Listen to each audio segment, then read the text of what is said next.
మీ తప్పు లేకుండా ఎవరైనా మిమ్మల్ని బాధ పెడితే వాళ్ళని మీరు క్షమించినా కూడా కాలం వాళ్ళని తప్పకుండా శిక్షిస్తుంది.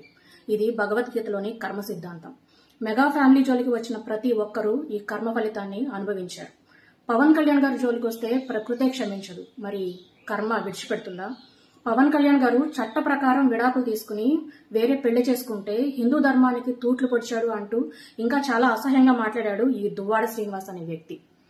హిందూ ధర్మం గురించి, వివాహ బంధం యొక్క గొప్పతనం గురించి ఎంతో అందంగా మాట్లాడినటువంటి ఈ ఏకపత్ని వ్రతుడు ఈ రోజున వేరే స్త్రీతో అక్రమ సంబంధం పెట్టుకుని తన భార్య బిడ్డల్ని రోడ్డు మీదకు లాగాడు. 2 సంవత్సరాలుగా తన భర్త వేరే స్త్రీతో కలిసి ఉంటున్నాడని తెలిసి కూడా ఈ ప్రభుత్వంలో తనకి ఏం న్యాయం జరగదు అని తెలిసి ఈ రోజున ఆ ఆడబిడ్డలు రోడ్డు మీదకు వచ్చి తనకు న్యాయం చేయమని చెప్పి మీడియా ముందు కోరుకుంటున్నారు. చుట్టూ పోలీసులు ఉన్నా, కెమెరాలు ఉన్నా కూడా తన భార్య బిడ్డలను చంపడానికి మీదకు వెళ్లి ఒక వీధి రౌడీలాగా ప్రవర్తించాడు ఈ దువ్వాడ శ్రీనివాస్. మరి ఇటువంటి వ్యక్తి ప్రజలకు న్యాయం చేసేది అని జగన్మోహన్ రెడ్డి గారిని నేను నిలదీస్తున్నాను. ఇటువంటి వ్యక్తిని వెంటనే పార్టీ నుంచి సస్పెండ్ చేయాలి అని కూడా నేను కోరుకుంటున్నాను. అలాగే ఈ కుటుంబానికి న్యాయం చేయమని చెప్పి మా హోమ్ మినిస్టర్ అయినటువంటి వంగలపూడి అనిత గారిని నేను మనస్ఫూర్తిగా కోరుకుంటున్నాను.